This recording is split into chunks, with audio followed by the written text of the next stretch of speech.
We're in a quorum, but we're not going to take any action today. So if we have any feedback, we'll give it to the two supervisors that have been guiding the project so far. So we'll just listen in and see what we've come up with. Thank you.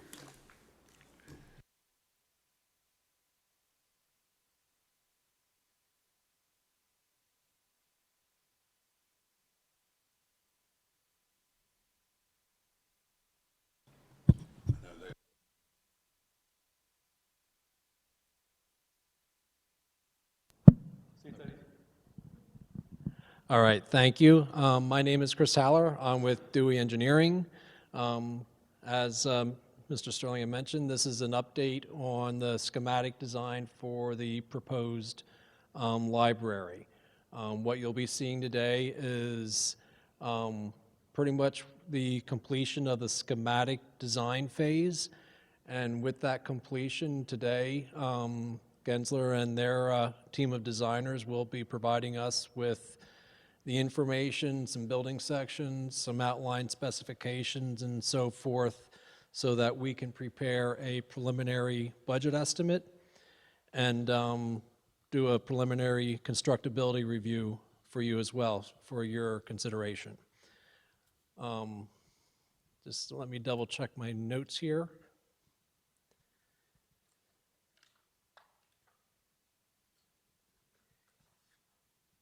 And that was the only thing I needed to add to this part. So at this point, I will turn it over to Gensler and let them begin talking about some of the upfront stuff as the rest of their team is on their way en route. All right. I guess I'll stand up. Well, thank you for joining us today. We just wanted to start with going through the schematic presentation. So we always start with an overview of the project schedule. So you can see that on the screen. The yellow bar is indicating where we are. So we are in the week of the 23rd. Today's the 25th. So next week, as Chris mentioned, we're going to be turning over a schematic package to Dewey so that they can price it to get a schematic estimate to present to the township moving forward. Sorry.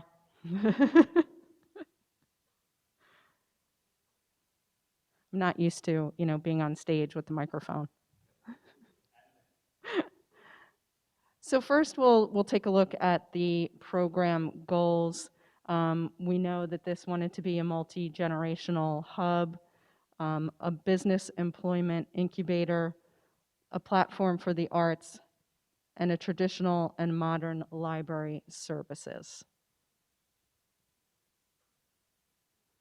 So then, we took those and we developed a few experience drivers that are listed here, context sensitivity, connecting to the outdoors, healthy places and happy spaces, authentic and approachable, and then also connecting to the outdoors.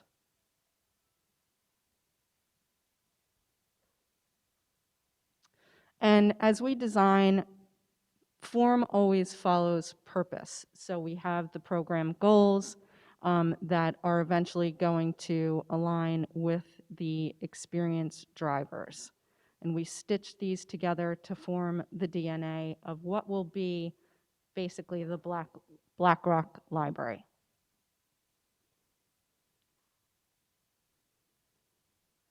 So then, as we started to look at this, we developed some design strategies. We really wanted to take a look at mass timber construction, which we're going to discuss a little bit more. We wanted to really have a purposeful sense for planning and developing the technology. We really wanted to have visual openness and transparency so that the exterior and the interior play off each other. We really wanted to look at the vernacular influence of what the surrounding communities have, and then also be honest and enduring.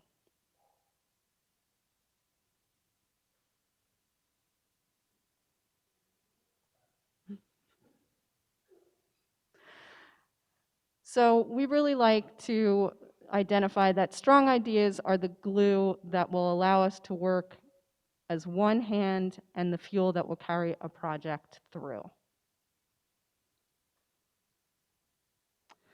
So we put together some look and feel imagery to basically describe the library moving forward. So here you can see we're a home away from home, very warm and inviting. We also had these ideas of the library in a park. So this was a very important driver for the project that we put forth. And then what's the connection and how do we link these together? So you can see the project and the spaces that are in between. So what's really important here is the historical overlay. Oh, now you can really hear me. There's iconic infrastructure. You know, we understand the canal is really important. It runs through many of the local municipalities. There's the traditional vernacular of the barn, the Schweitzer barn to be specific. We know also that there's a lot of historic value in the Underground Railroad. We also, wanted to look at life sciences, and another important factor is the railway.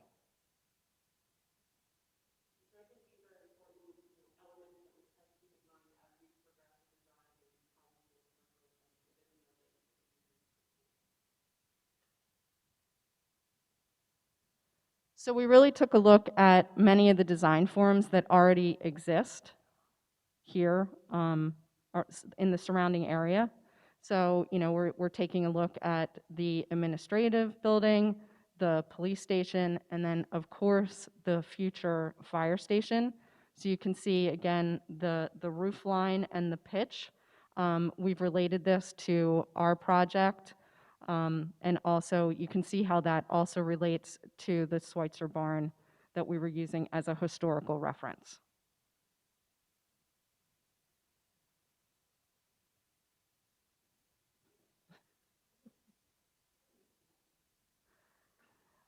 So then as we dive more into the specific details, looking at the red standing seamed roof, the expressive roof structure, the timber interiors, kind of looking at the space that we're in here as well. You can see this is something that is very, it's not a unique element. It's used a lot in the buildings that you already have.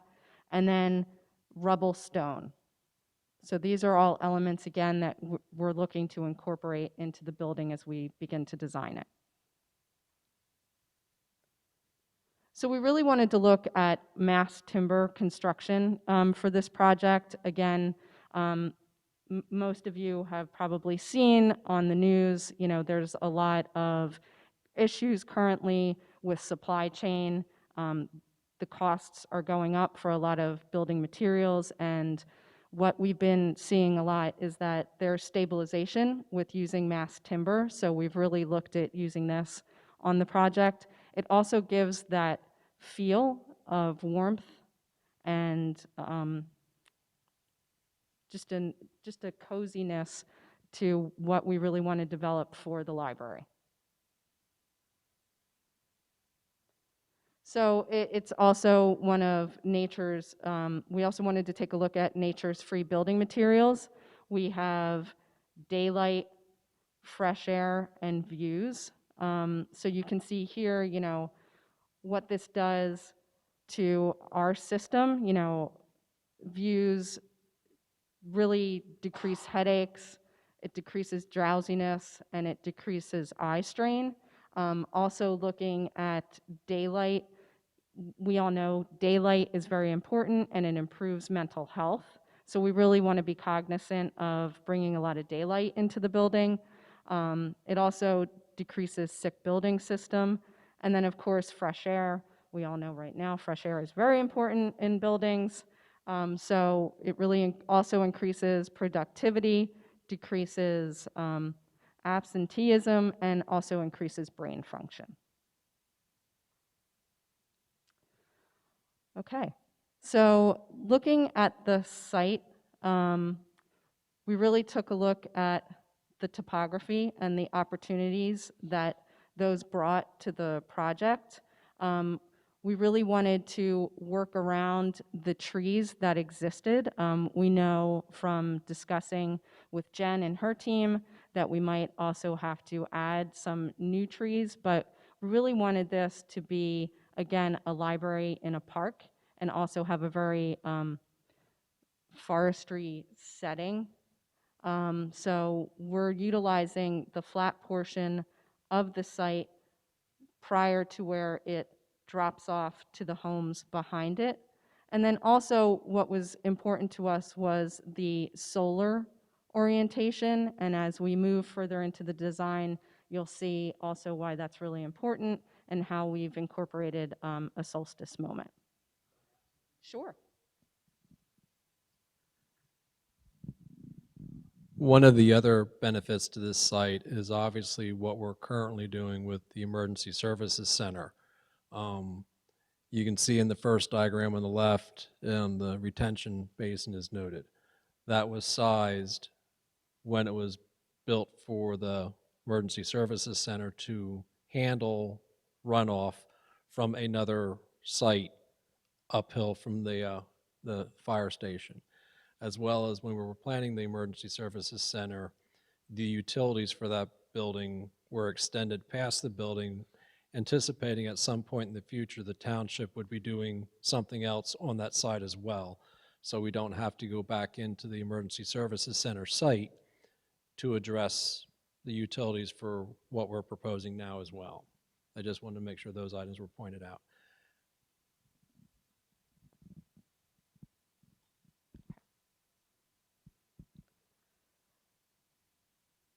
So we really looked at the massing strategy and starting with the vernacular reference of the Schweitzer barn profile, and then also looking at how this relates to the environment. We also really wanted to get a clear organization of the program and really take a look at what program elements needed to be on the secure side versus those that need to be on the unsecured side. And from that, we really developed an events plaza, a backyard, a meeting room block, and then also a staff block. And this also helped us define the outdoor spaces within the program.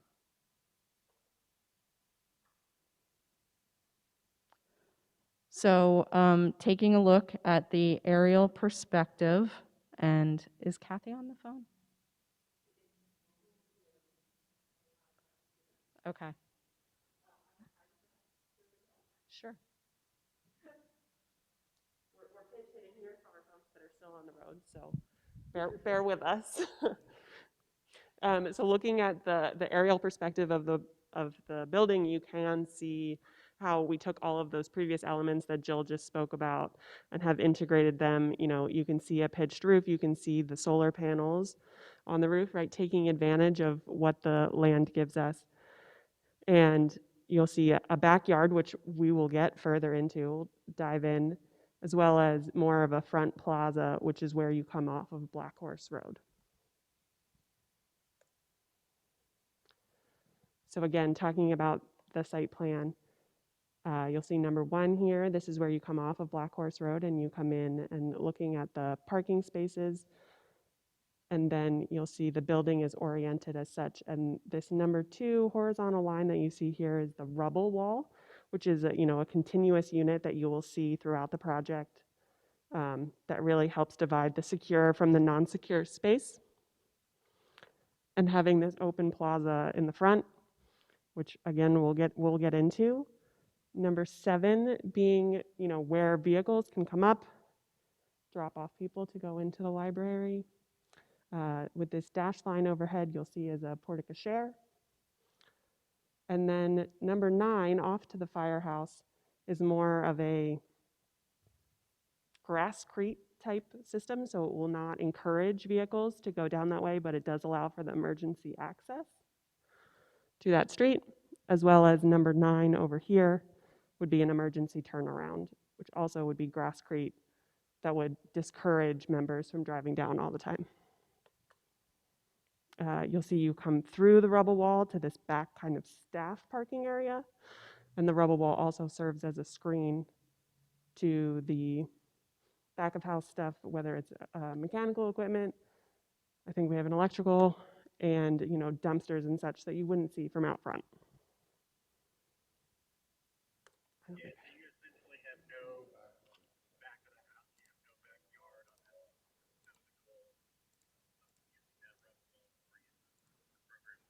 on that. Oh boy. Okay, he's talking to me through the computer. They're 15 minutes away. Oh, why are we going forward? Go backward. Oh no.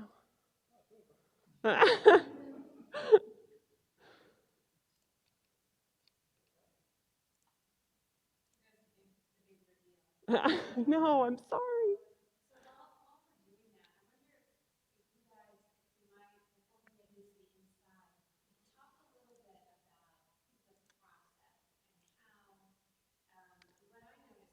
Sure.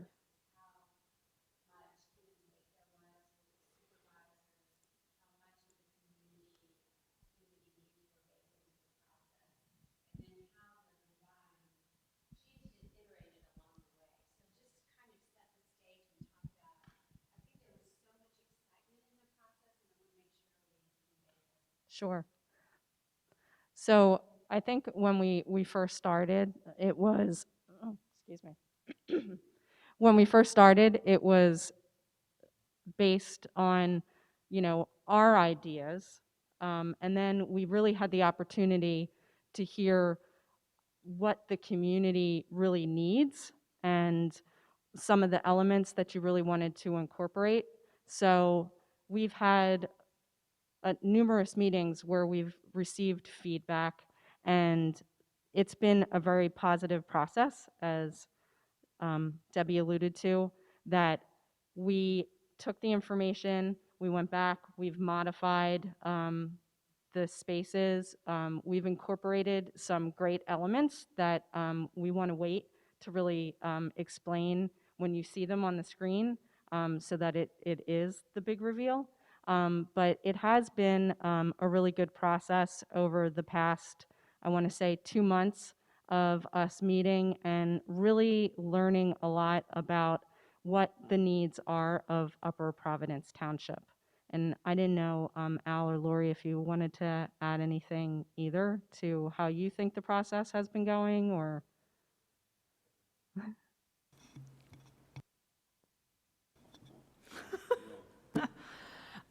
I thought the process was very fun and exciting because Gensler brought a lot of interesting ideas, which then sparked our ideas. So it was a great cycling effort, is that we had ideas that sparked Gensler and vice versa, and it worked back and forth to share these different ideas and to see what Gensler came up with, and then we would throw some other ideas back at them. And this kind of a process I just find exciting anyway because it's very creative. So for me, it was a lot of fun. Yeah, I couldn't agree more. We went from a 2-story building to a 1-story building, which gave us other opportunities. And we had an opportunity to drive around town with the Gensler folks, and it kind of dawned on all of us the transportation features of our community. So you did a great job incorporating specific items into the library that really highlight the community. So, and also, I think we're all in agreement. I know we keep using the word library, but it's more than just that, correct, Jill? Yes. And we're looking at something that very few of any facilities like it exist anywhere else in this country. Is that accurate? Yes. Okay, so we just want to make sure that anybody out there listening, this is not your typical library that everyone around here has seen. So, thank you. I like the term Imaginarium. and that's not any kind of trademarked or copyrighted term. There's various different so-called Imaginariums around the country, each with a different focus, and I think that that word would help, would work in this case very well, because I think it does spark imagination. It sparked imagination in the process, and I think when people come into this, they will then get their imagination sparked as well, and it's, you know, it's just very creative space. I agree to let Lori name it whatever she wants. I don't care. Does French silk pie help in that Yes, it regard, does. Al? Okay. Just, I know you're going to take us on a fly through the building and all that, and probably answer all the questions I'm about to ask, but just looking at it from above, the larger half of the building, the back, let's say the portion away from Black Rock on that side, that's the public portion, I'll put it that way, that the average patron will come into, and then the front portion, the smaller part, that's the secure, what we're calling secure, or, It's actually reversed. okay, So the front portion, and we'll be able to go through it in a much larger scale. Okay. But the front portion is the unsecured side. So that is the public side. That'll be the area that you'll be able to have events in over, oh, thank you. Right. The whole space is public. However, I'm going to try to figure out how to. There we go. Okay. So this will be the space that is unsecured, and you can have events in after hours. Okay. While the actually, that, I think my terminology was probably bad, but that's what I meant. The stacks are in the Yes. back, away from the road. right. Okay, got you. That's Okay. where I was looking for. All right, thank you. So did we have any other questions about the site plan or anything else?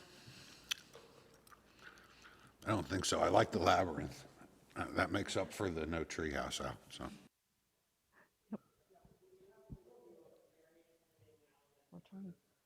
Oh.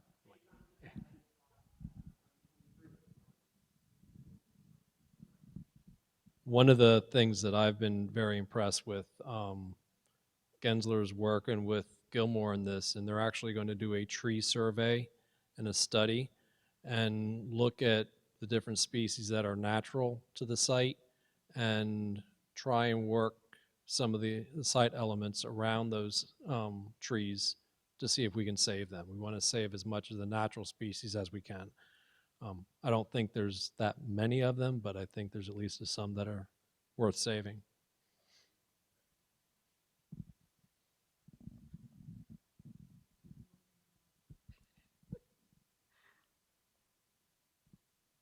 So we're going to break down the interior. This is what we like to refer to as a block plan. So we're going to start with the simple blocks and describe each of the areas. So looking at this, we have the entry. This is our large multi-purpose area. And again, this is on the unsecured side. We have a front yard, I should note, before we enter into the building. So this is the high energy public facing area. And then as we enter, again, we have the multi-purpose. We have the adult services. So this is where stacks will be located more in line with the adult population. We then have a children's area, a teen area, a large innovation area.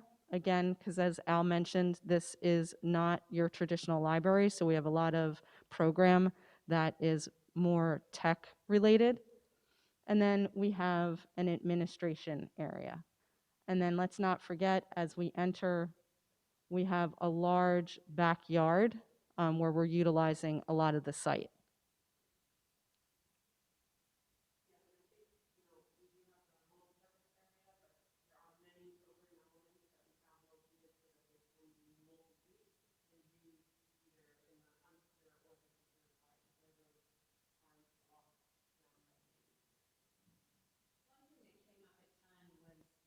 To build on Al's point, how library services are changing. So these spaces are super flexible.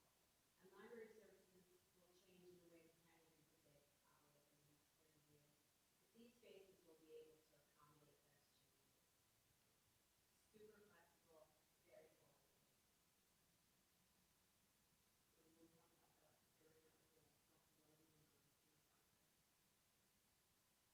I'm sorry, I didn't hear you. Oh, yes. So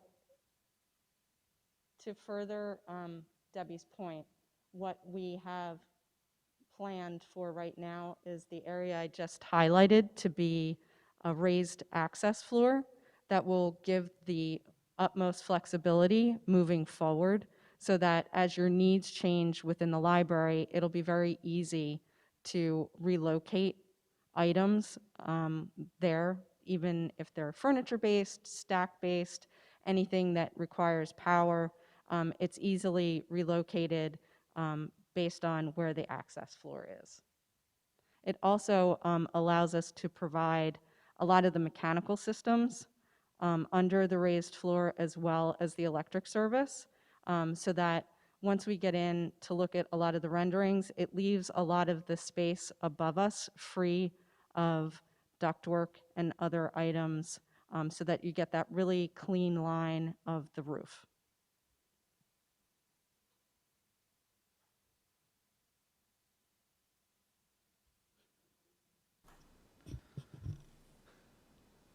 Okay. Yep.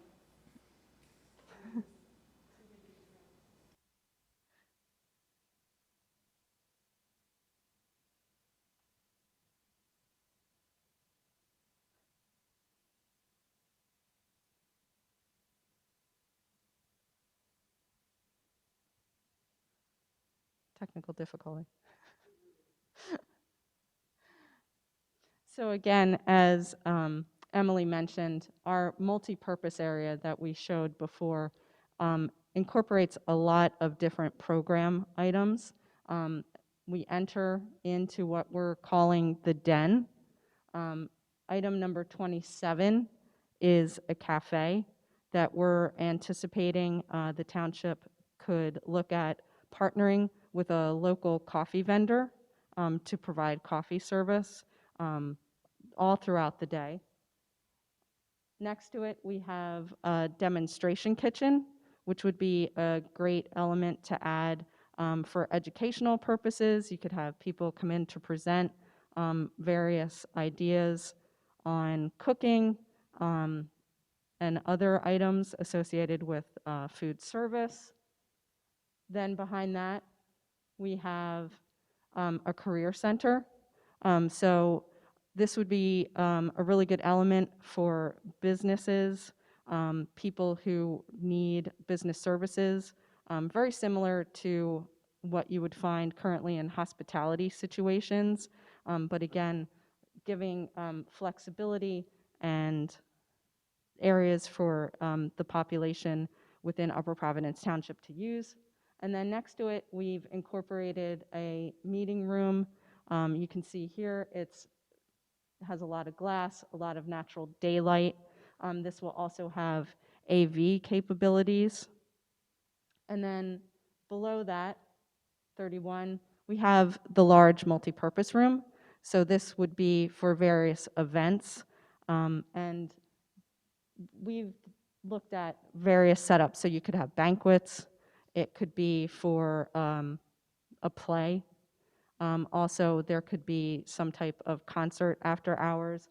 And the great thing about this is we've specified a retractable partition so that the space opens up between the den and the multipurpose room, so that this entire space could be utilized for after-hours events. Then as we move through into more of the secure side, again, we have the stacks for adult services. And as we go through the plan, you'll notice that there are less stacks, because again, this is a library of the future, and there's a lot of other elements that we want to include. But we have worked with Debbie, and we do have the correct amount of stacks noted on the plan. I didn't know if you wanted to add anything else.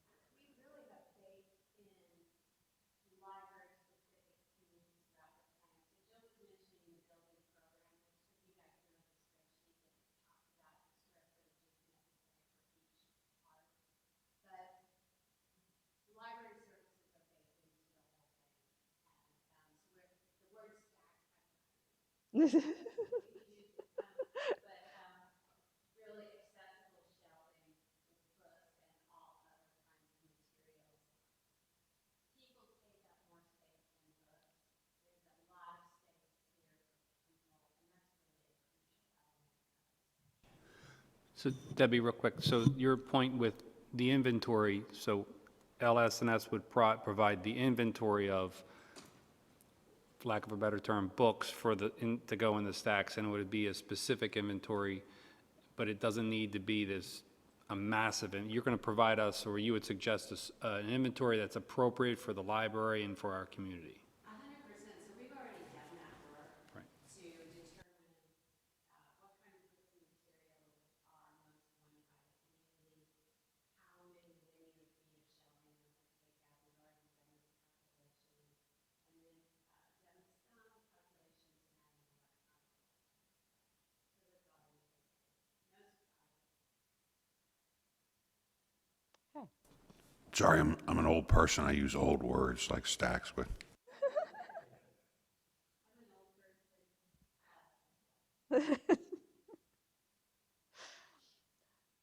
So within the adult services area, we also have a fireplace lounge that we've incorporated.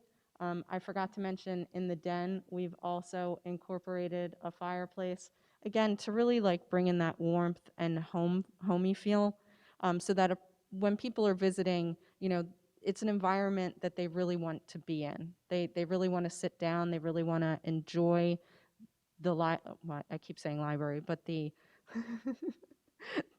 the innovative space that it is, to enjoy, you know, being out in the community, and also just reading a good book.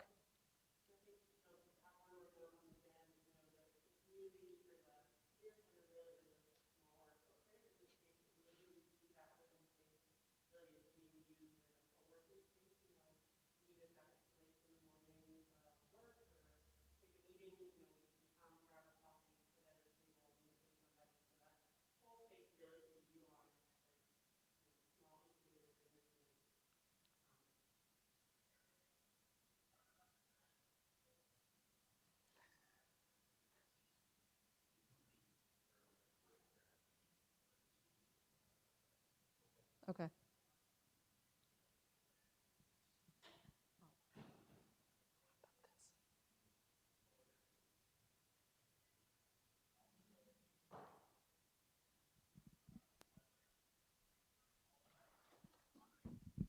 To allow people that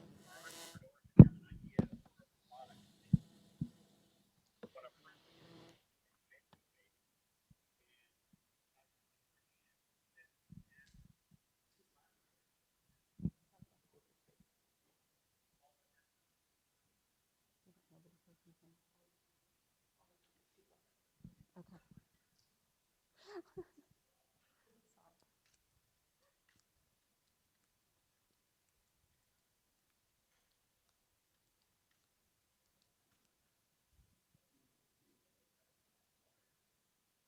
All right.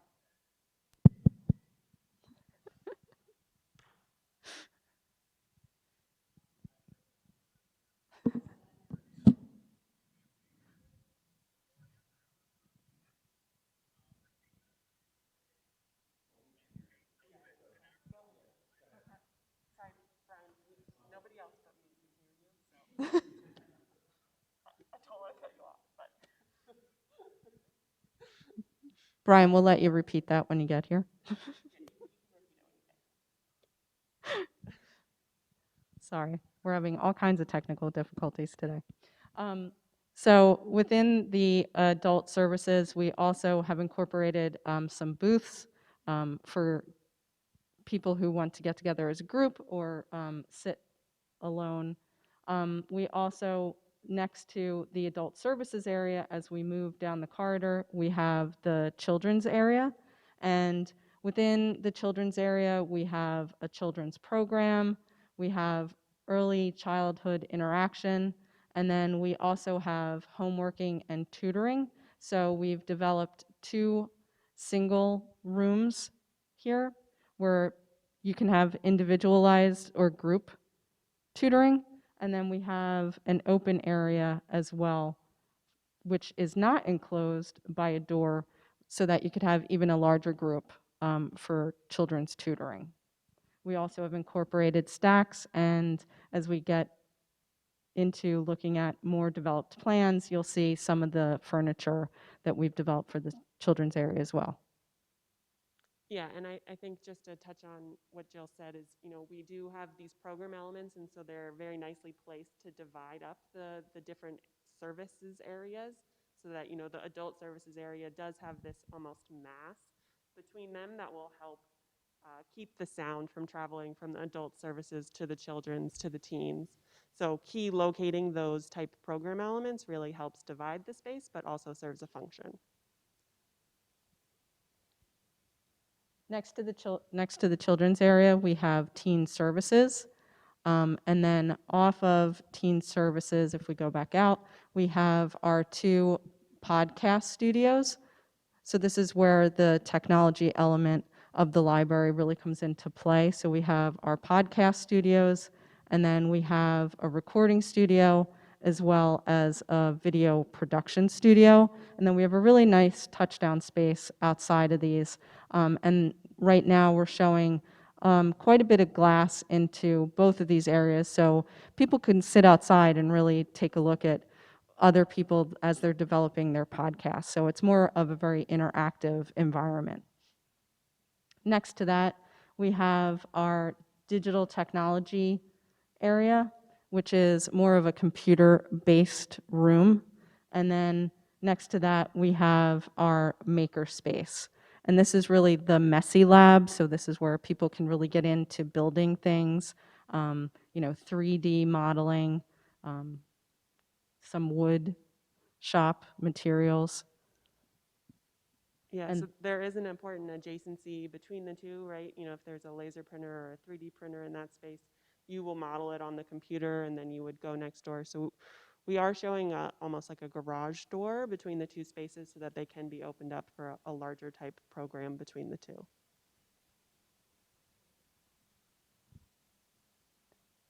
And then number 8 is the analog messy program. So then here we have a garage door that opens out to the outside deck. So again, for really messy programs, we can utilize the interior as well as the exterior. And then adjacent to that, we have some back-of-house elements, loading dock. This is where new inventory comes in. We have some toilet rooms, and then the administrative space here. Yeah, so the toilet rooms that are located there right across from the children's area, right? So that's an added convenience. You can never get to the bathroom quick enough. So locating it right by the children's area is intentional. Hey, in reference to the admin, and Lori, correct me if I'm wrong, but that's minimalized. We made that as small as we possibly can, so we maximize the value.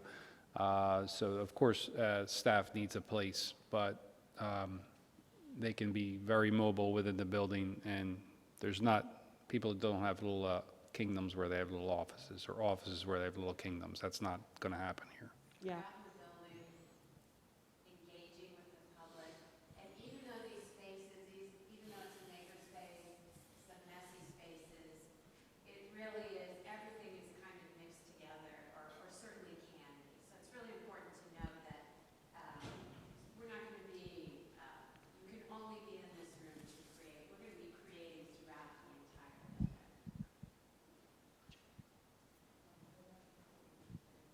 Okay. Hi. Brian, you gonna join me up here?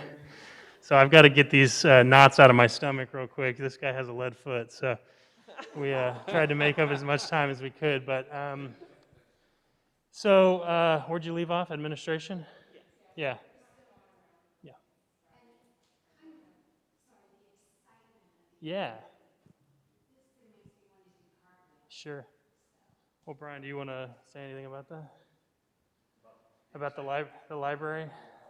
Yeah, but Have you heard the term third place in a community? Thank you. Thank you. The term third place in a community, it's really important to really talk about what that is and how that's redefined over time. And Carnegie donated money for libraries, and really that set the tone for what the library becoming that third place for each community. It's individualized for each community, and a lot of civic entities will build small branch libraries that take on the persona and the needs for each of those individualized communities, and you're one of those typologies. For this library, what it really means is supporting the community, your mission statements, how you support your community, the commitments you make to your constituents. It's not about providing books. It's about providing this third place where you can start to put together initiatives to support, to prove the point beyond your words that we're in support of you. And the trends that we're finding now are that the business incubator is a big one. Life skills, demonstration kitchen, for example. So the way this is set up is it has an unsecured and a secured area. The rubble wall delineates that. And on that unsecured side, this is what can be open before and after hours and on weekends. And that's what's community focused. And it's almost like you push that out to the community first. It's the first thing you receive when you come into that library. And you come out of that entrance and you have a little coffee shop. You could say, meet me at the coffee shop. I want to talk about this product that I've been thinking about. An entrepreneur may say, I have a new idea for a widget. And the library has a makerspace that I could print that widget as a prototype.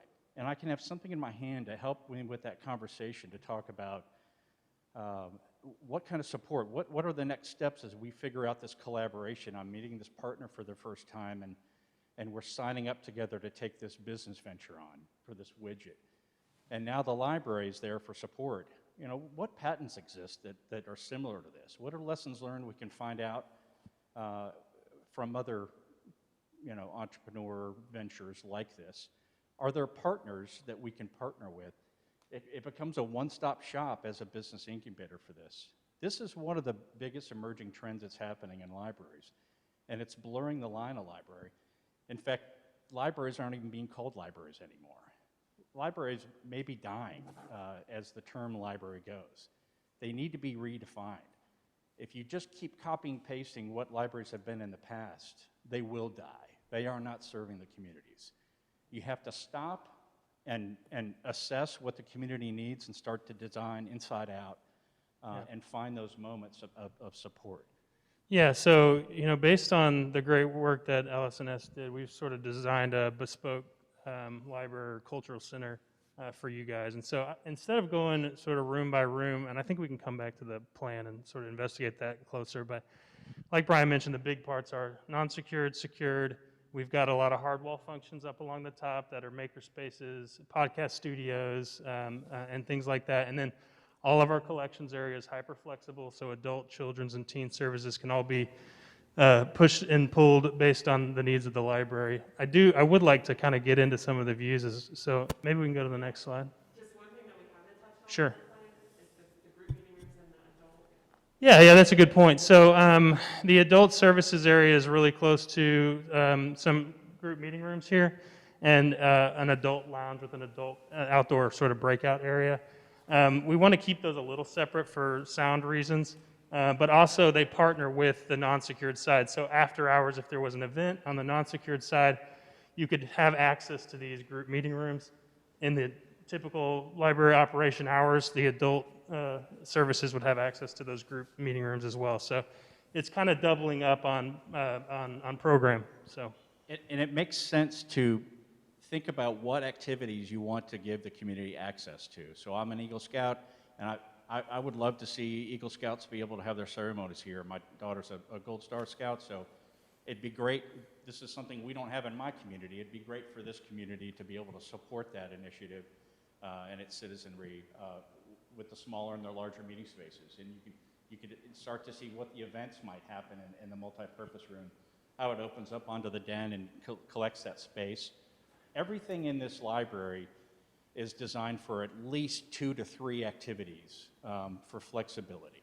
And the flexibility we were tasked to think about was not only the space use, but what is the future use of this? Technology and power. If you go back 50 years and you wanted to make something flexible for today's use, think of how many buildings we have that are 50 years old that we spend an inordinate amount of money to update data and technology alone, just so that we could use the space, or life safety. So the idea here is to try and make it as flexible as possible. The raised floor system, the linear layout, the clean layout for the HVAC systems and the electrical, essentially we're creating conduit for future electrical and data updates, whatever they might be. We have no idea, we don't have a crystal ball, we can't predict the future, but what we've learned from the past is providing the raceway and the conduits to be able to easily access this instead of punching holes in walls and ceilings. That's the first key to cost savings and flexibility long term. Yeah, agreed. So, Brian, do we want to move on from plan and come back to it? Yeah. Yeah, let's do that. Oh, and then lower level, we have a mechanical floor. So just to FYI, your grade is basically level up at that top corner, and then as it comes down, the grade falls off in the site. So we have about 9 foot of height to allow for a mechanical space underneath the building, which is convenient. So the space, and just to give you an insight on kind of how that mechanical space works, that's the mechanical space there. You enter it from sort of the loading area in the back.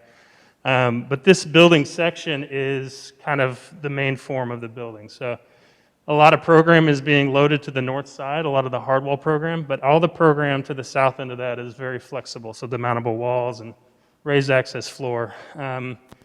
The goal here is on this south elevation that you see here is to maximize daylight. So we have really good light penetration. And then deeper into the floor plate, we've got a clear story that runs all the way along the project, and you'll sort of see some interior renderings of that as well. And just to orient you, this is cut midway through the building. Right. This is halfway through the longitude. Right. So we can keep going. So this is a daylight study we had done for the project. You're getting great daylight. Green is good stuff. You really want green in a library. Blue is darker. You know, you're not getting a lot of natural light, but we want blue in certain areas like community rooms. And then pink are some of the more glare areas that we have to resolve, but those are sort of simple solutions like mechanized shades and things like that. So we just wanted to sort of test our hypothesis that an 80-foot wide building floor plate was going to optimize the amount of daylight you got in the space, and it does. Yeah, so that section and what you're seeing on that previous slide is cost savings for utilities, for lighting, for HVAC systems. So if you go back to that section, you can see how the air comes through and circulates, provides that area comfort where you need it. You're not paying for heating where you don't need that area comfort. And then taking advantage of the daylighting that we have on the site, and that actually opens up to a feature on the site yet to be determined. But that's kind of the strategy of why you see that in section. It's a very simple idea, but straightforward. So, to make this library really approachable, we want it to be warm and inviting. We want it to have a natural material palette, and we want it to be restrained. I think some early iterations looked more like a spaceship that had landed in Upper Providence, and we don't want that. So we want something that's got vernacular references. So the pitched roof is a really reference back to the Schweitzer barn and some of the old Pennsylvania-style architecture that's out here. And it also ties to this building and some of the adjacent buildings that rely on the gable for that aesthetic look. So here's sort of the first view. Where I'm standing is really just 20 feet in front of Black Rock Road, looking at that northernmost corner. I've got a large meeting room here on this corner that's broadcast on the exterior, a deep monumental overhang for sort of a really a dramatic sort of entry when you first see the building. And then off to the distance there, you can see that rubble wall for the first time sort of start to peek its way through, with a porte-cochere at the drop-off right there as well. We want to maximize glass on this elevation. We want this library to be inviting. We want people to feel comfortable to come in. We want them to see the energy and activity that's happening right there at the beginning of the building. So just like the inside of the building, we program the exterior of the building. You're kind of getting some free space for this, but thinking about what events could occur here. The porte-cochere is covering you when you come in and out, drop off. You could have lines of cars for carpool drop off. You could have buses come in and give people shade. Sorry, I'm making you nauseous.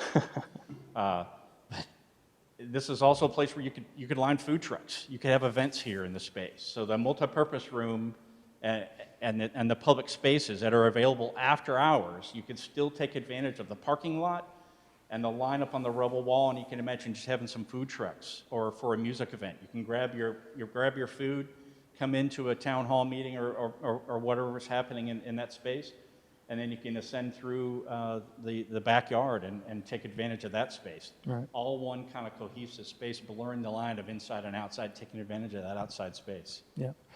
So it's very simple, but my favorite elevation on the project, just this really pronounced pitch gable roof that you're seeing right off Black Rock Road. In the solid portions, we're using a fiber cement panel, and then we're using a lot of glass where it's necessary. Obviously, trying to be conscientious of a budget, but we want to put glass where it makes sense. Next. So this is sort of the first view you see once you come around Black Rock Road. There's a large tree cluster just off to my left of the view, and as you turn that corner into the curb cut, this is the first view you get. So the cafe is right here behind the glass, so you see that broadcast right on the exterior, and then there will be cafe seating sort of all along the glass here, and then that strong rubble wall with a big brand element that runs sort of all the way through the building. You have opportunities where you can brand the building independently from the revenue generating space in the building. So if the meeting room, the collaboration spaces could be sponsored, or an amount of money bequeathed to the library from a local citizen that wants to put their family name on this, or that coffee shop that wants to brand this, that can be separate from the Black Rock Library. But the building itself, the materials that Justin referred to, this is the view that ties back to where we are right now. And so that's why you're seeing a dominant red roof and the rubble wall, so that ties back in visually, material-wise, back to this campus. So it's not a foreign building. Exactly. We did take some liberties, but it's consistent with what a campus look would be. Right. So here we're standing sort of just in front of the drop-off. The drop-off is just to the right. We've got a polycarbonate canopy structure, so natural light comes through. You get these really great shadows on the rubble wall behind the porte-cochere.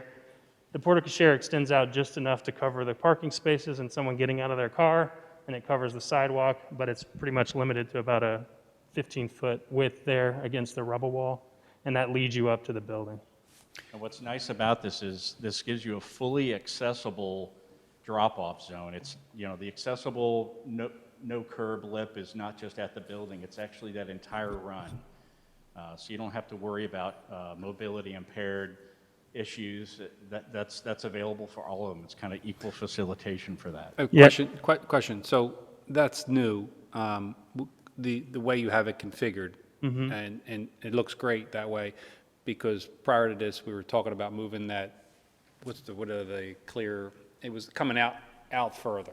Right. Yes. You didn't like how that was working out? We pulled it back. We thought it was excessive. It was maybe twice as far out. It was actually covering a full lane of traffic as well. So this is a more appropriate. So that's good. It's a cleaner look. Yeah, and it was glass before. We did a little bit more research, and it just doesn't make sense. I mean, you're going to have to clean the streaks from rain and stuff off. A polycarbonate is UV stable, so it's not going to yellow.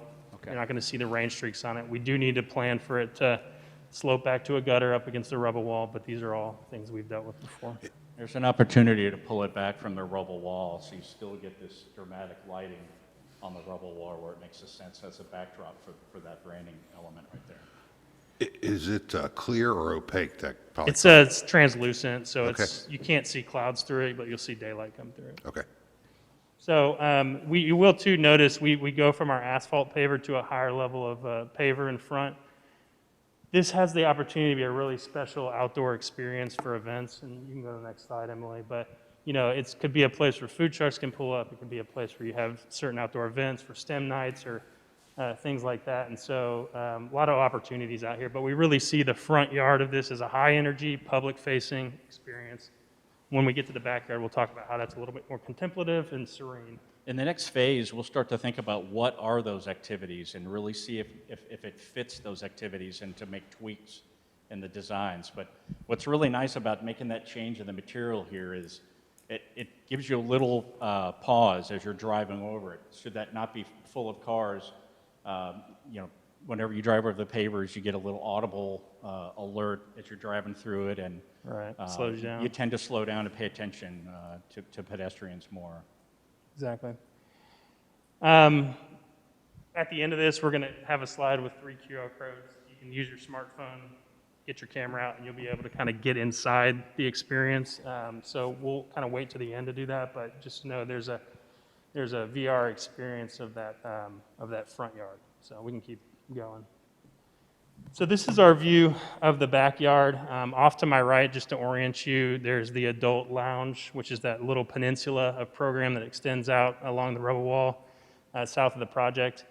This face here is really all the collections you see there. And then off in the distance, I don't know if it was spoke to before, but we've got this water cistern element to collect rain and sort of be a didactic moment where we can teach children and users, you know, how we're harvesting rain to sort of help irrigate the landscape and things like that. So it's a learning opportunity. Just in front of our view, we've got an outdoor classroom, sort of like an amphitheater, but more just an extension of the meeting rooms that are inside the library, just shown there where that woman is sitting there. And then just to her right is an integrated slide into the landscape, just to be a fun thing for kids to go, run up the tiered seating and slide down.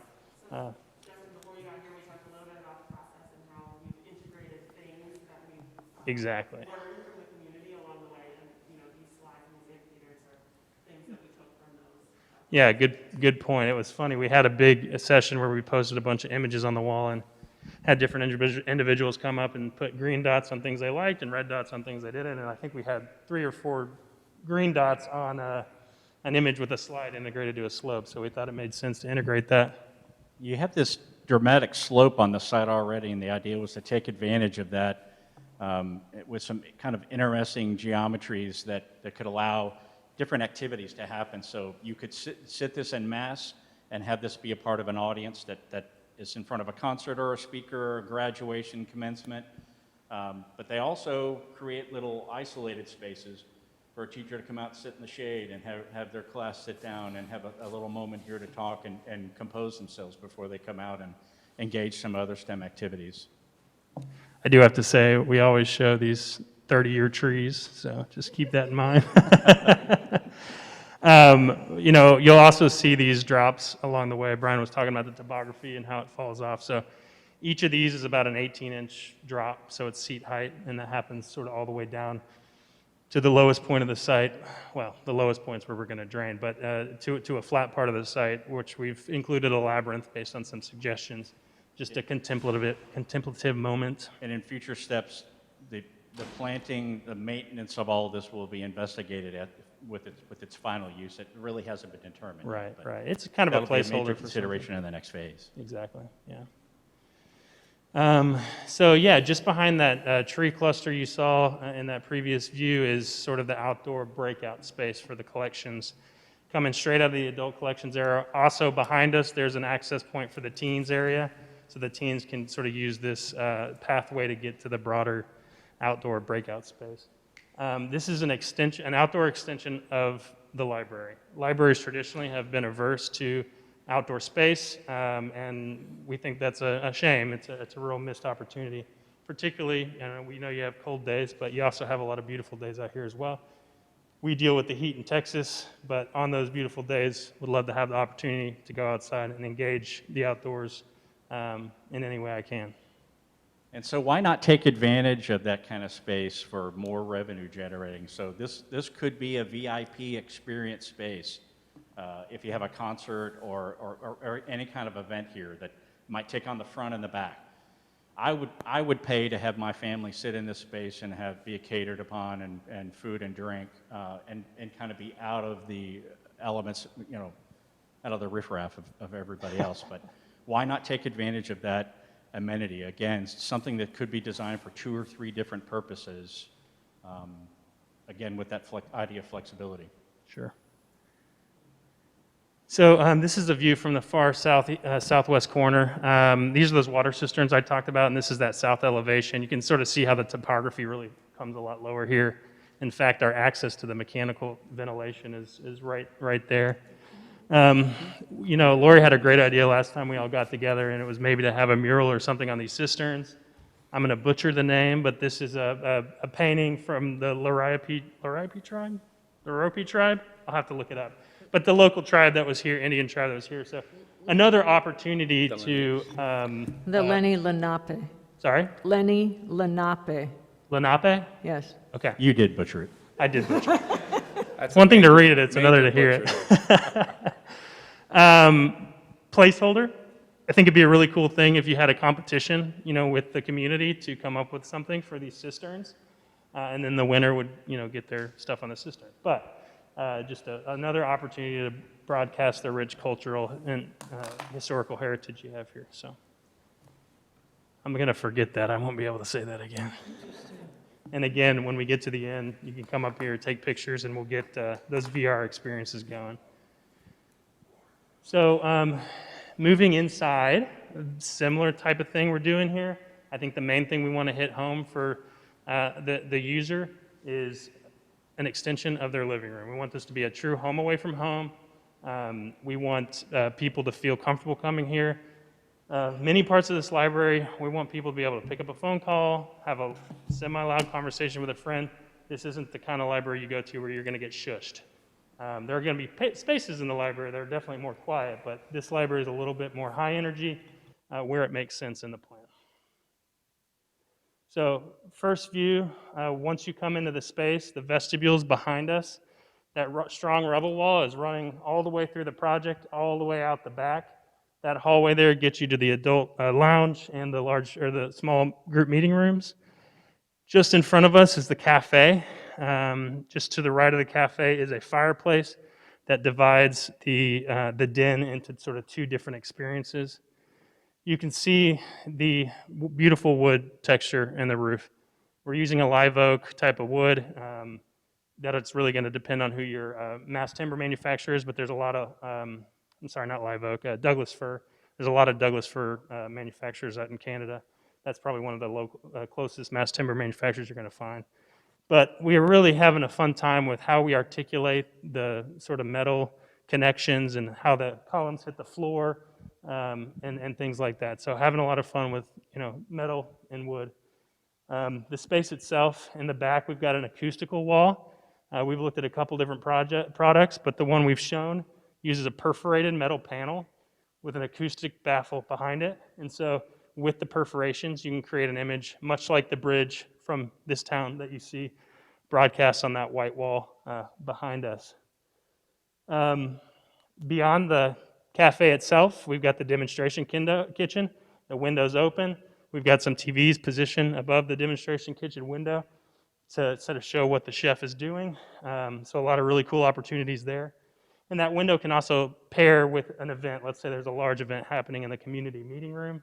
That can be a catering window too. So anything to add there, Brian? Yeah, what you're not seeing in that is branding opportunities for the cafe or Right. the coffee shop owner. So there are opportunities for artwork or branding in that space that will keep all of this unencumbered and clean. The idea of keeping the library kind of a clean and subdued look is the building kind of checks his ego at the door, and the program and the use becomes the dominant view that you see of this. You see this with like museums is kind of the easy one to talk about. The Guggenheim, it's all about the building. It overpowers the art that's in it. But if you go to the Menil in Houston, that's all about the art. The building takes a back seat to it.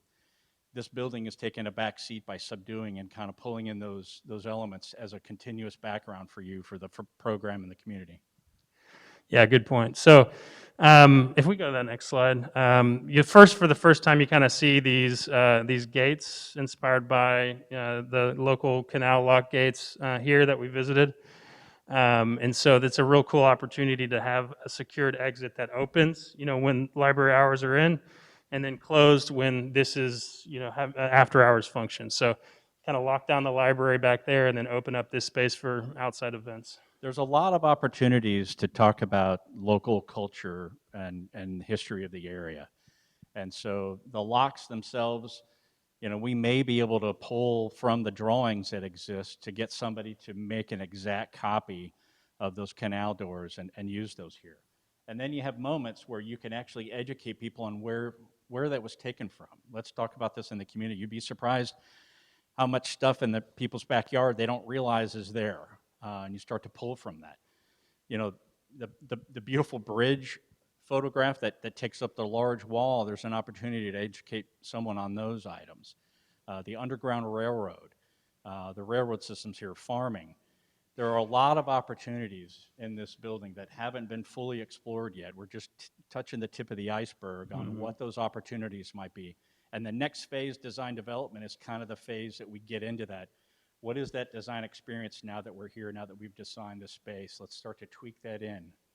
Yeah, I mean, what's a living room without, you know, family photos? You know, there's a celebration of history that needs to happen, I think, in this building.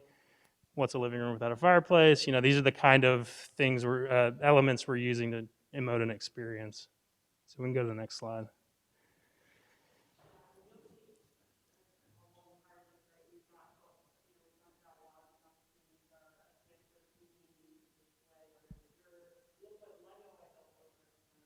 Definitely. Good point, Emily. So right now we're standing right in front of the rubble wall on the other side of the fireplace, looking back towards the community meeting space. We've designed it so that has an operable partition that opens up. Currently, our community meeting space is what, Emily, 120 people?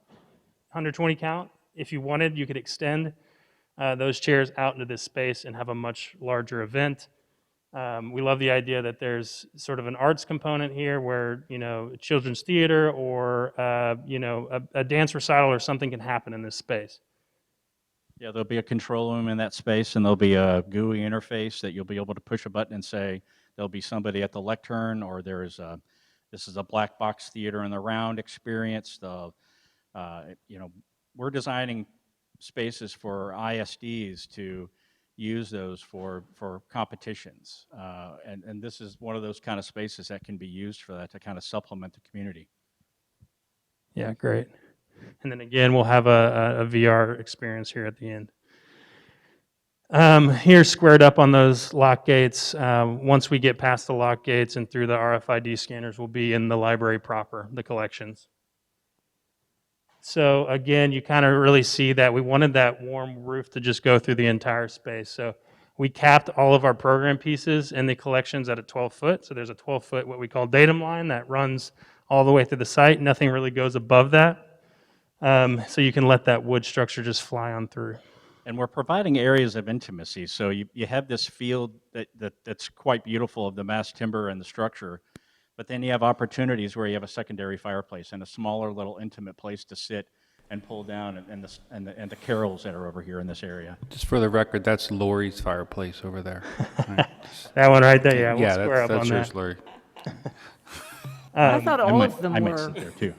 So all the supplemental lighting hanging from the ceiling is really ambient lighting. It's getting our sort of minimum foot candle levels. It's making sure the space is light, bright, and airy. But we want to concentrate most of our, you know, surface level lighting and human scale level lighting kind of on the book stacks, you know, in, on, and around tabletops. And so most of our, you know, reading lighting and things like that are going to happen on a lower level, just so this doesn't feel like sort of an institutional space that's been blown out with light. We really want to make sure Moody's not the right, well, Moody might be the right word. We really want this space to feel like a home. Yeah, the lighting won't wear you out being underneath it like in an office space. Right. It'll be kind of a moonlit glow above you in that zone, and then that'll filter down, and then your task lighting that Justin's mentioning are task-specific lighting. We're doing lighting on shelving right now. We're having accessibility with the lower shelves being angled. There's a lot of great trends that in shelving that can kind of help this. Mm-hmm. There's opportunities for providing USB or power outlets to furniture and chairs. Even they might still be movable within a certain zone from that floor box, but we know furniture moves in libraries, so we have to be careful about how we plan where that's provided. Yeah. On the floor plan, you're seeing a terrazzo floor. You saw that in the non-secured space, and then under the collections, we've got a carpet. Again, all this space under here is going to be accessible with raised access floor. So tiled carpet's a great product for that. And the reason for the transition right here on this walkway is you get some mass dampening for sound. Anything that's got a lot of mass to it is the best sound dampener, and so that's why that line exists right here. So your passive acoustic control for that walkway actually starts with the flooring in this area, and then continues on this wall with, you know, a mass wall. It could be CMU. I'm not going to give away our teaser for this cool moment, but Yeah, sure. So, I mean, this wall in the back is a really kind of an unexpected thing that we discovered, but this wall goes all the way to deck. We've got to run mechanical and things like that above it, so it made sense. And as we brought that up, we thought, well, let's push the skylight so that it aligns with the wall, so that at certain times of the day you get this light grazing happening. So what we discovered, honestly, I wish we could take credit for it, but unintentionally, this beautiful shadow line was created at different times of the year, a different shadow. And so that we thought it'd be cool if that leading edge of the shadow, the one right there, if that could be marked on the wall somehow. So what you see up on the screen is sort of a close-up of that. This is a Venetian plaster wall. It's a beautiful wall. It's got movement and texture throughout. But in it, we've got these brass inlays that mark various, every month of the year is marked on the 21st. So we'll have the solstices, we'll have the equinoxes. And on the way in, I noticed that that is not winter. That should be a spring equinox. So I'll call myself out on that before you do. But we also found that our roof pitch on the north side is exactly in line with what the winter solstice should be. So we've got a roof pitch that matches the solstice, and then that bottom edge, that bottom line there matches the summer solstice. So various times of the year, you can be sure that when you come into the space on the 21st, you're going to have a line matched up right at 12 o'clock every 21st. So that was kind of an interesting discovery, and we thought this would be a good way to celebrate the solstice. yeah, that soft curved wall that kind of receives you and softens the edge of that staff area, coupled with you know, what JB's referencing is kind of an accidental finding. By the way, penicillin is accidental finding. But it's just really a great moment to kind of simplify and clean this. We're suggesting that is not a great moment to add art, to keep Right. that unencumbered throughout that area in that hallway. Yeah, agreed. Okay, so now we're standing right in front of self-checkout. I didn't mention that before, but there's a little nook in the wall underneath the solstice moment. That would be self-checkout and staff drop or touchdown space. So we're standing right in front of that, looking back towards the gates. That long hallway, again, gets you down to the meeting spaces and the adult lounge. That vestibule you see just to the right of that hallway is how you get to the backyard. And then this area just in the foreground is our marketplace. So this is where we display happenings in the library and collections worth noting and things in the community that are going on. So when you design a library with the mass timber that you want to express and the CLTs and the structure, you have clean flooring, you have some live surfaces. You need to take advantage of every vertical surface you have for passive acoustic control. There are paints that are acoustic controls. There are other materials that are better sound absorbers. But every time you have an opportunity like that, you have to take advantage of it. And then every little interstitial space, every little moment that occurs, there's another activity that can be had there. Friends of the library could have a store in this area up front. Volunteers could have a space here. This could be multiple different types of displays, but again, it gives you a little niche that's off the beaten path for creative little space. Yeah. And I failed to mention, great opportunity on this wall for a gallery space for the community as well. So there's a few walls like that, good opportunities for gallery space. With great diffuse lighting that comes Exactly. in that space. Exactly. And we love shadows, so we always pick these dramatic views, but rarely are you getting a lot of direct light into the building. A few times late in the year, late in the evening, you will get some light about anywhere from 3 to 6 feet into the building. So we have positioned some furniture along the glass and things like that. So these kind of moments are rarely happening. Just wanted to note that. But this is another fireplace, the second fireplace in the adult lounge. You sort of saw that in a previous view. This is the one that Lori claimed, or got claimed for her. We'll go to the next slide. And this is a view, kind of that main circulation corridor. On the left is the children's area, which will continue to develop and make more fun and inviting for children. To our right is a lot of hard-walled program. You'll see several doors along the way. Some of them will lead us into maker spaces. Some of them will lead us into um, innovation lab, and a variety of different functions that are peppered along the pathway. Yeah, and this promenade through the library is it's self-autonomous. You can imagine there's not a lot of need for additional signage to encumber the space. It's easily explorable, easy to find. But this also captures little vistas on each end, so it captures a vista at the one end where you can kind of ask yourself, what's down there? I want to explore that and kind of figure out what's down there. And then coming back, the vista that's captured is the canal lock doors and the opening into the cafe. Right, yeah, and that glass skylight that runs the full length of the building and grazes the plaster wall ends up coming down the wall in the back for that the far end of the vista. And ultimately, that pathway leads you to the Innovation Center, which has got your podcast studios, your music mixing area, your video production spaces. And so we've provided a little seating breakout zone here for that space, but really interesting sort of way to culminate the whole building. There's a current trend in recording studios and even sports broadcasting where they're actually on display. In a lot of sports stadiums, you'll see podcasts or broadcasts occurring, so you'll be able to watch that. Your guests can sit out and wait in this area, but there's a way to watch them there. And actually around the water cisterns around the building on this side, on an exterior path, there'll be windows to watch them over there as well. Exactly. And listen to the podcast. That's another great way to connect with the community. Right. So before we get into, do we have the Inscape walkthrough? Before we do the Inscape walkthrough, was there any questions so far? Any comments? Things you love, things you hate? Any questions from first half of the presentation you want us to go over? I'm kind of new to this, so I'm catching up and want to make sure I'm not, maybe you already went over in the beginning part. I'd be curious, and this is more a question for Sue. We have some of these components down off of Hopwood, the podcast and the 3D printer, and some of those other things that we're integrating here. I'd love to see the data on that, how often it's used, when. I just would like to see that data.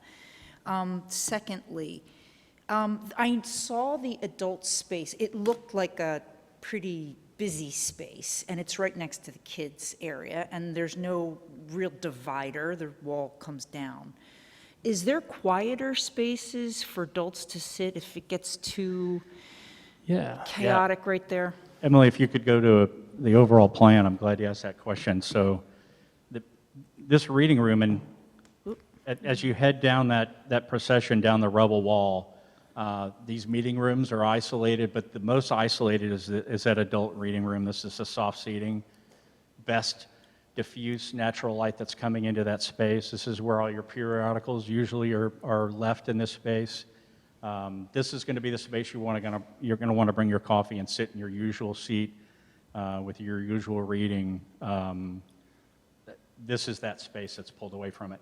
So that expression is the most isolated you can get from the sound. So yes, great observation, noisy and not noisy. We've been talking about it having really comfortable furniture and wood-paneled walls and being a little bit more Adult-like. of a quality space, or adult, yeah.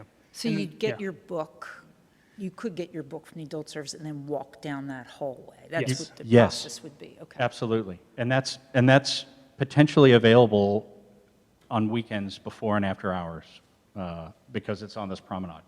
You could just control access to those spaces by time lock and card readers. It flip-flops from secured to non-secured, but dependent on the need, So, the dual purpose for this is it's the adult reading room, but you could also say, hey, we have a meeting that we don't want to be on display for the rest of the community. Meet me in the reading room at 6 o'clock, and book clubs and where you don't need structured seating and it's okay that everybody's sitting and soft seating around. I can think of many activities, but that's ideal for that.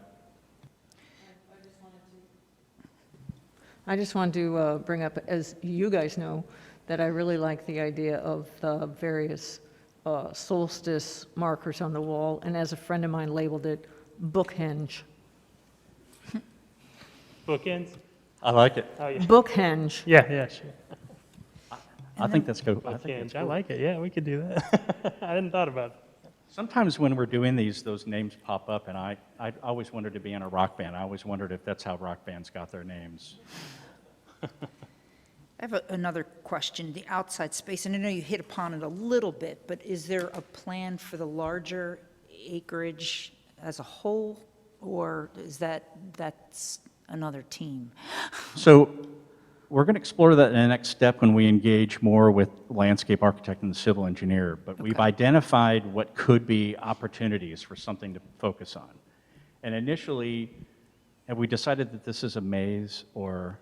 Are you talking about this space on the site, like the rest of the site, or in our acre? You're talking On about there, this? or, and even to where you Okay, pointed to sorry. first, I mean, both. There's definitely an opportunity here. You know, there's some detainage that's happening with the fire station, and so outside of that zone, we wanted to create a buffer with maybe existing trees, maybe supplementing with that, again, putting the library back in the park.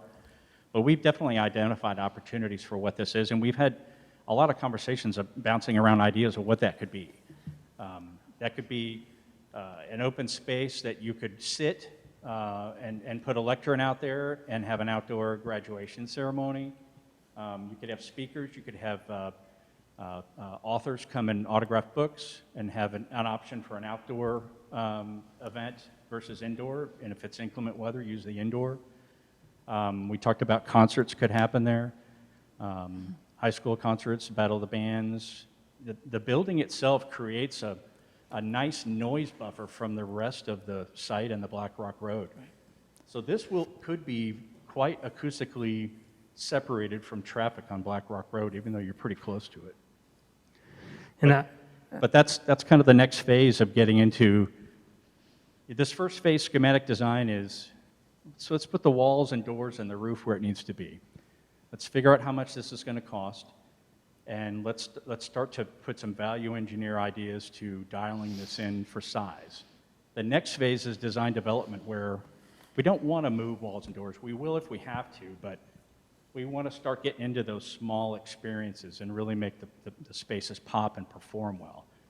And that includes that exterior space. And so I think Chris has mentioned we'll have some opportunities to work with the civil engineer and landscape architect to kind of vision that out. And that's probably the first meeting of design development, is planning activities inside and outside to make sure that we're doing the right thing. Now, we have talked about incorporating trails into the area, and if you see that one line coming in from the right, roughly horizontal, about halfway up, a little bit farther down, that's where the trail, what is that trail called, Brian? The Rivercrest Trail comes in behind the firehouse and then goes up alongside the library, and I'm sure we could, work out some other nature walks or something off to the left. Yeah, Lori, we talked about connecting it as well over here. What you're seeing here is Grasscrete, that, the concrete line ends there, and this is more grassed and more landscaped, more befitting for walking paths. Did you have ideas about? No, I just was curious to see, if you haven't gotten to that part yet, yeah. Well, now that we've talked about it, you'll have some light bulb moments at 2 in the morning, and if you jot down those ideas. This is kind of the fun part, is dreaming what that could be for the community, and you know the community best. Because we do own the property over to the left of it, right? Yeah. yeah, and we tried to be fairly conservative with our acreage and just, be efficient and keep as much vegetation as we could on the site. There's, another third of the site is still out this way. Right, we matched the entrance, which is opposite the Black Rock Park entrance, so that dictated a lot of where the building would go.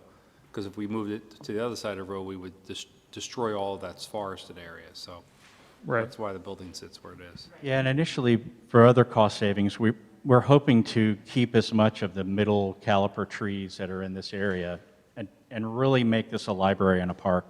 It's kind of a unique instance with the dramatic fall and that tree line that's there. It's an amenity that we haven't dealt with on a library. We're pretty excited to see that, and that's why we kind of nestled it into that. And I just wanted to bring up a little bit more attention to the labyrinth. It's not a maze, it's a labyrinth. It's a walking meditation path, and I am pleased to see that you took the hedge out of it so that it's, flush with the ground. So the intention is for it to be a walking meditation, and I think when it's open that way, then the little kids, can run around on it, they can follow it, and yet the parents know where their kids are rather than, I think my kid's in the maze somewhere, but I don't know where. So I like it more open and flat, and everybody can have access to it and see what's going on. And Public Works doesn't have to trim the hedge. Thank you, Lori. Just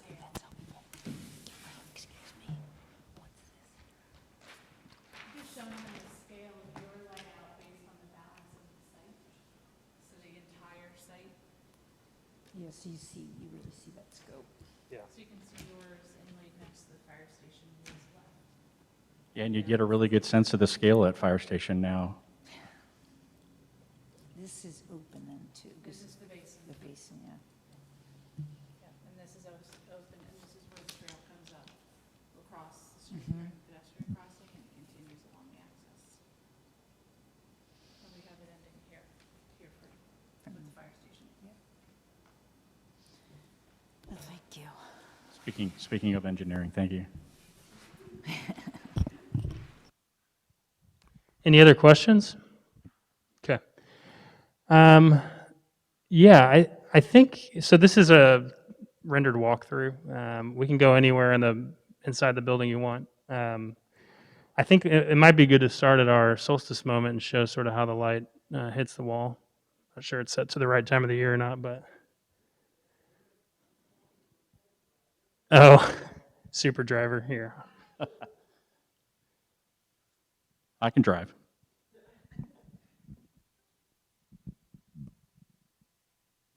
That's not Alec Baldwin, is it? How did he get here? See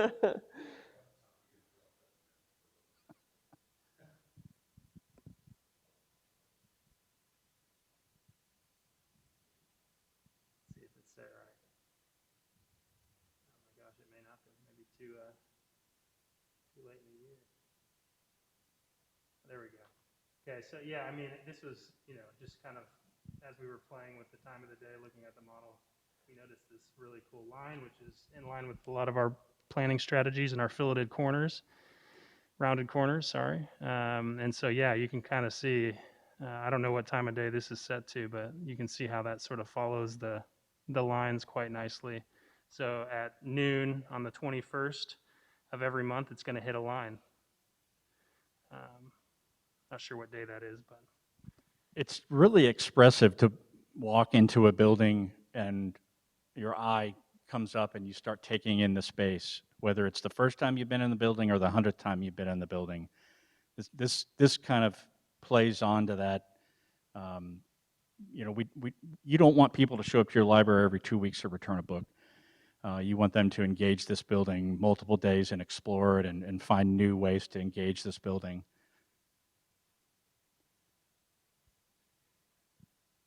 And this will be the best solstice moment in a library. I think the Baruder Library in Phoenix tries to lay claim to that. This blows that solstice moment out of the water.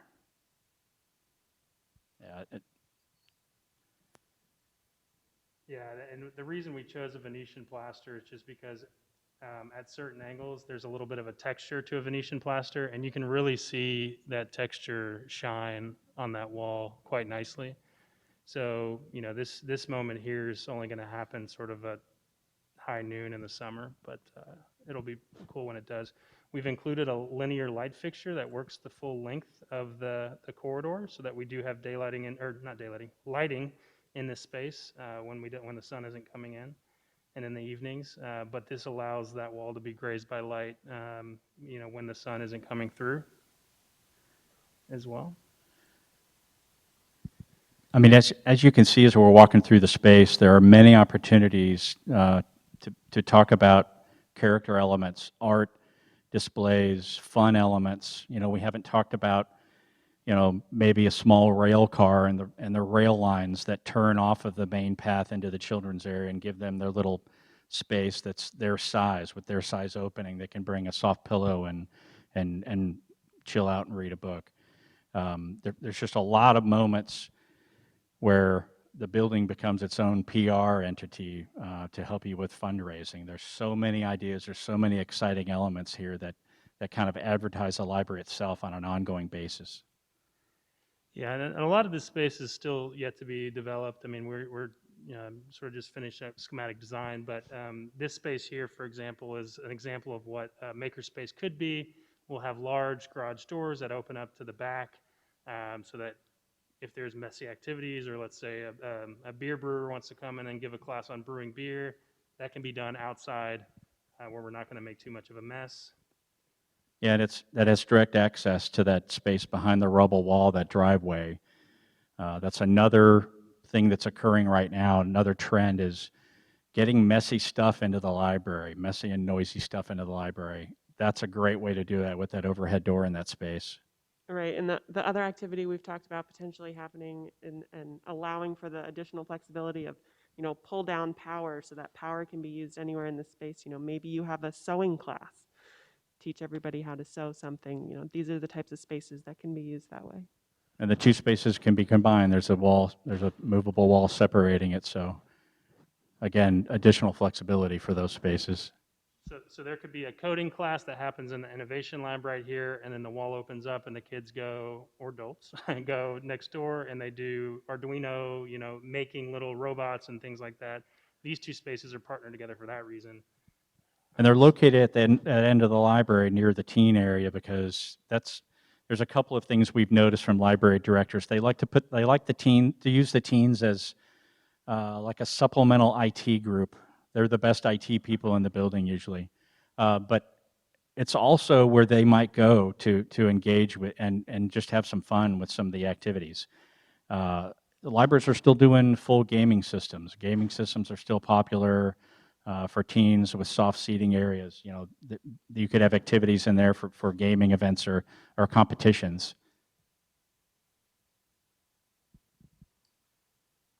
Your computer's really working hard, isn't it? I can hear it. But yeah, I mean, I think the planning is, and we talked, Jill might have talked about it at the beginning, but for these kind of buildings, we want a very clear organization. So I'm not walking into a maze of corridors and I don't know where I am. As soon as you walk in, you want that plan to feel obvious. I kind of know where I'm going as soon as I come into the space. And I think this plan, probably more than any plan we've ever worked on, has a very clear, linear structure to it.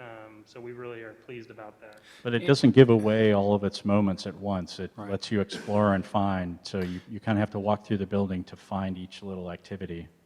Yeah, if I could, the one point that Helene brought up is a good point, like the podcast thing. So, and I knew that there are rooms, but we don't know if they're going to be podcasts. We're kind of earmarking. It could be a podcast room, but maybe it's they're study rooms. Maybe they're anything we want them to be. Because I agree, I'm not so sure we want like a dedicated podcast room just sitting there, just waiting for somebody to podcast. So, but that's the design development phase. Right, is that what you said? Absolutely. I mean, that could be a virtual reality room. Absolutely nothing's in stone right now. Right. Right. Okay, that's perfect, yeah, I agree. And we've even brainstormed upon ourselves, like, oh, well, what would we go use a local space for? And I think we came up with a really good example the other day of, what would I go use a recording studio for? Like, maybe my daughter needs to record their college admissions audition. That would be a really great space that I could go record that. And that would be a nice place where I don't have to rent out a recording studio. Right. It's very rare to design a library right now that doesn't have that kind of space to record in for video games or videos. Video's king right now. So, Jill, you've been to Temple a lot, right? Their technology center, you've been in there? It's amazing. So Temple has a massive room or library. It's not the library, it's their technology. Anyway, recording studios, podcast rooms, and yeah, so I agree. As long as we have the capability, but not dedicated, that's what we're looking for. Yeah, it's free and clear space. If you wanted to make it larger, it's on the exterior wall. If you wanted to make it smaller, if you want to make it go away, it doesn't hurt the program of the space. But in the DD phase, and when we get the SD priced and we find how this is funded and community partners, I think that's the engagement that needs to happen. Is there someone in the community that could use this space initially? Is there college radio? College radio is kind of coming back with vinyl.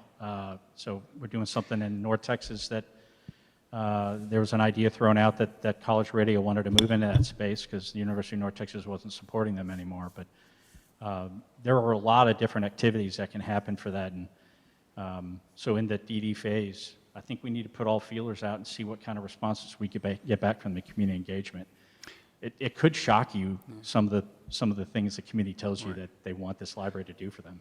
And one of the things that you guys did a great job of when we selected you was the acoustics. You're focused on the acoustics. So again, in the adult section or the kids section, how much of that bleed over, and we've reviewed that, multiple times, the bleed over from the children's section may not be as loud as we think it could be in the adult section.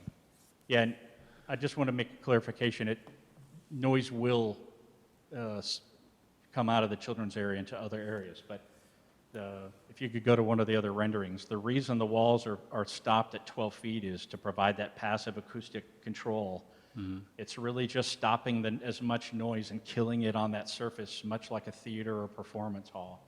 And so that's what we're doing as we're going by Alec Baldwin again. And our acoustician's going to analyze this and tell us, maybe you need to pull that up a foot or something like that. Right. But what they're going to tell you is that acoustic zone only has to exist to this 12-foot area. You don't have to. Gotcha. You don't have to have acoustic control on the entire building. So you're kind of only doing half of the building in this auditory zone. They speak to it much better than I do. And if you could get into one other thing, the scale of the building. It's a big building. Because it's perceptually here, maybe, could you just get into the length of the building? I mean, we're at 29,000 square. Is that where we're at? Something like that? Right at 30,000. So can you get into, just for everybody who hasn't seen this, how long is that building? It's a football field. It's a football field. It's a football field. Right at 310 or 300? Right, so I think, just looking at this for the first time, it looks like these rooms are small, but they're not. They're big, it's a big facility. But this really was successful in creating intimate spaces in that. Right. And we strive to do that all the time with anything that's large. 18,000 square feet, it's almost intimate by accident. And you start to get larger than that, you have to really start paying attention to what spaces am I creating. Right. This kind of marries the best of both worlds in that it's a streamlined structure, a streamlined slab. It's basically just a long rectangle, but it's partitioned up so that we had those intimate spaces and those creative spaces and flexibility for use on that.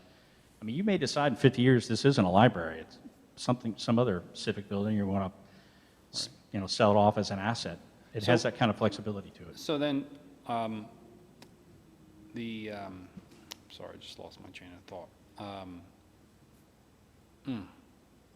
My bad. But you've done a lot of libraries, the whole team, and we asked for is an appropriately sized building facility for our community, and you've done, correct me if I'm wrong, you've done libraries significantly larger than this? Yeah, there are some municipalities that choose to just do one big library, and we just broke ground on one that's 154,000 square feet. So size-wise, at where we're at, again, of course, you want to first build what we need. Do you believe right now where we're at that this is an appropriately sized facility for our community? Is it? I think it is for SD, and in DD we're going to find every opportunity to tweak and reduce size.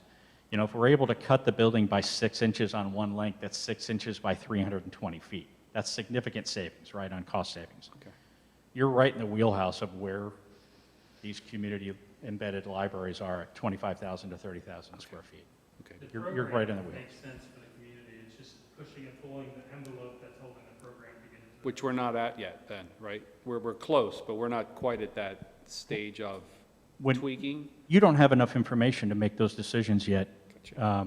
And, working with Chris to get a price on everything to figure out where we are, what is the cost impact of this strategy, everything that's committed to in there, then you'll be able to scrutinize it.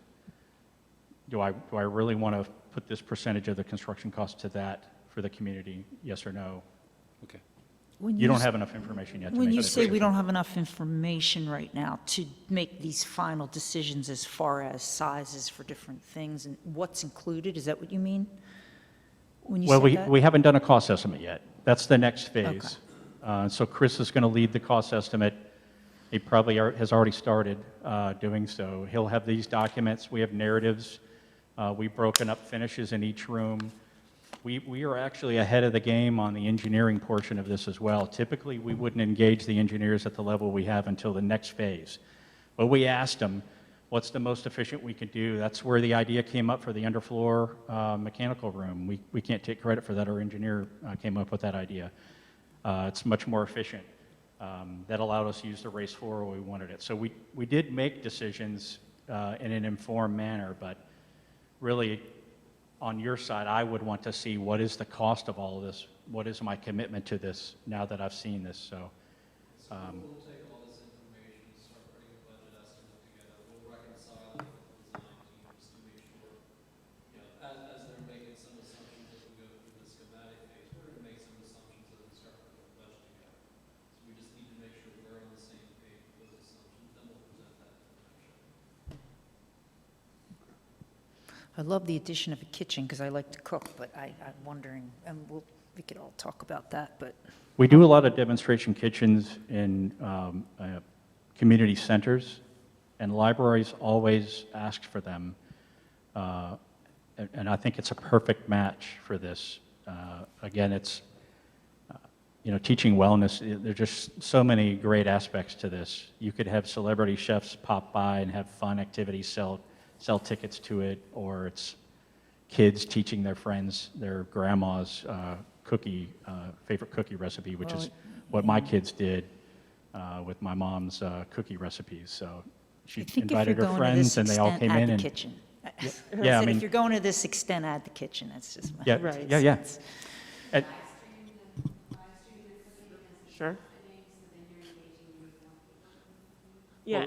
But the kitchen brought up something else last time, is what type of, because we need ventilation, we need grease traps. So there's another level in the kitchen, right, that we were at? Sure, so we have located the kitchen on the unsecure side because it can have that dual purpose of I'm having an event in the community room, I want to have a caterer come in. So if it were purely just a catering kitchen, a warming kitchen, right, it would just have, you know, plugs to plug in some hot boxes and stuff like that versus having actual cooking equipment in the space, and that's that other level. What's in that space right now is the ideal Right. demonstration kitchen, which can be used as warming kitchen. Okay. Yeah. And should, you know, you look at what that cost is, what the market is bearing for that, decide you want to step it back to, or change it to something else. The community gives you feedback, just like the podcast room. It's interchangeable. Okay. Okay, For the full. good, okay, that's good. But the way it's laid out, I mean, we're paying close attention to sound and smells getting throughout the kitchen, throughout the library from that space, how it's oriented and how it's isolated mechanically and ventilated. Our engineers are very confident that we did the right thing the way we sized it and located Just it. bake bread in there every day. I mean, there's something to that. Yeah, right, that's warm. Cookies smell good too. There is, that if you're going to sell your house, you need to bake bread in your kitchen so that when the prospective buyers come in, they go, oh, it's home. I'm serious though. I think people would love to talk about their family recipes and come in and demonstrate and make some, you know, cookies and breads and Meatballs. Oh, did I just say that? I'm sorry. Well, we have other, you know, ethnic groups, and I'm not necessarily exposed to some of these other ethnic foods, and I think it would be great to have somebody come in and show me Indian cooking, Thai cooking, you know, all those various other ethnic foods that not all of us are exposed to, and I would really enjoy that. This is why the next phase of this project is going to be the most fun, because you'll have ideas and you'll come in and you'll say, does it fit this? And we start to design for specific uses. Debbie, I cut you off, sorry. I'm so excited. That's what brings the community together. So now our community is really coming together. I am experiencing the culture's food. I made my grandmother's cookies. I wax gratified, but I will not. But that's really what it's all about. Yeah, it's just that I grew up as half Norwegian, and nobody's interested in Norwegian cuisine. It's really quite boring, except maybe the desserts.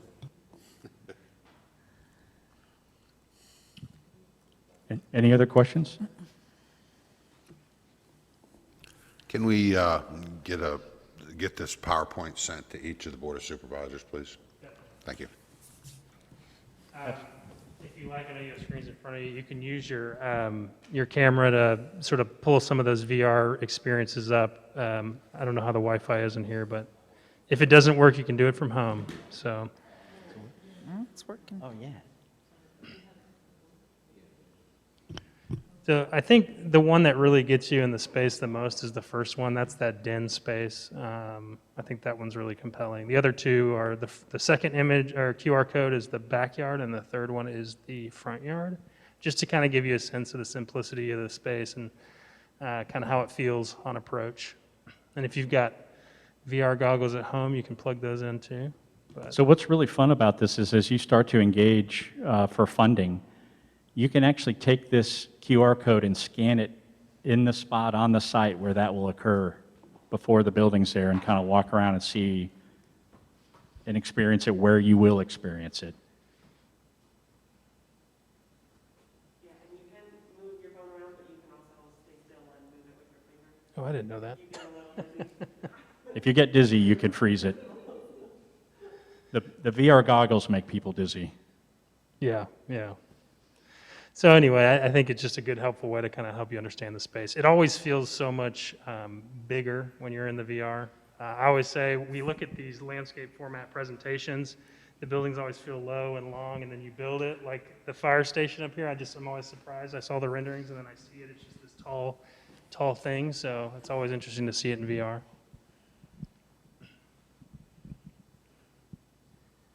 Any other questions or anything?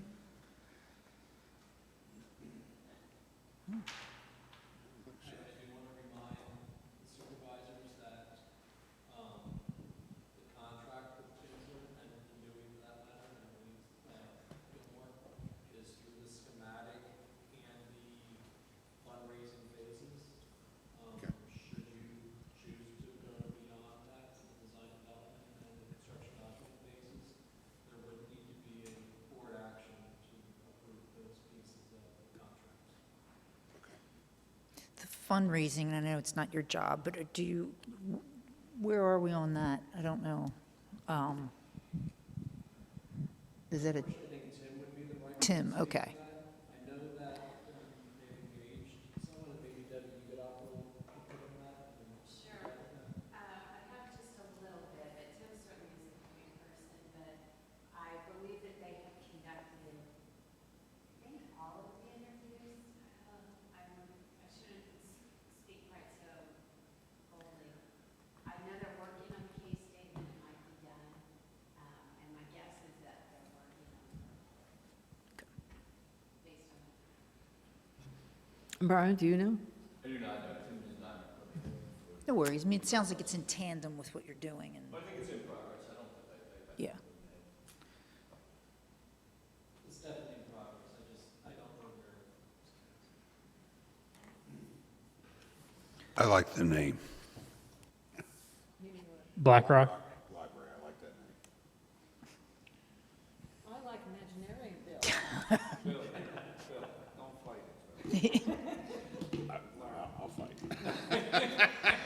I wonder if Thank you'd you. be willing to sell the name if you had some options and got the community buzz going. This is a popular thing to do with public buildings, is to open it up to the public. They do it in a controlled fashion because you get some pretty crazy stuff, but you get Like a lot of Bodie public. McBoatface. Yeah. So I just want to make sure I'm clear on the next step. Are you going to stop here? Or you're taking it to one more level before we run out of money? I guess. This is pretty much the completion of the. Completion. Okay, gotcha. Really, I mean, that'll end once we provide a budget. Then you go to the next. And talk about, I guess, the schedule of things, construct the building, we'll go through that together. So there might be another meeting or two as far as the schematic phase goes with the design team. But when we turn that over to really, this is pretty much it for that. They've done their work. I think it's fantastic what they've done. That's amazing. I think it's a lot further than a lot of other design teams would have taken it forward. And I'm sure as we work with the fundraising phase, anything that's needed for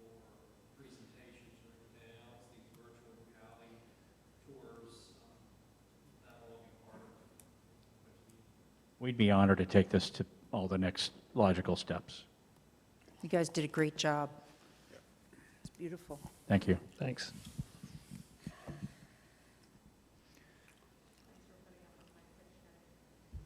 Oh my gosh, we owe Jill a couple bottles of wine, I think. If we don't have any more questions, I think that, thank you very much. It was a Yeah. great presentation. There's more dessert, it looks like. Thank you. Thanks. I have an announcement that's totally off topic, and that is my husband and I are hosting Marrakesh carpets at our house tomorrow. They have a bunch of carpets from Morocco that they do not want to take back with them. They don't want to pay the shipping, you know, and so you might get some really good deals if you're interested. These are high-quality Moroccan carpets, hand-woven. 2 o'clock tomorrow at my house. Let me know if you want to come. Thanks. Do we need to adjourn? All right, I'll take them. I guess we'll just adjourn. I'll make a motion to adjourn. All right, I'll second that. all right, we're adjourned. Thank you.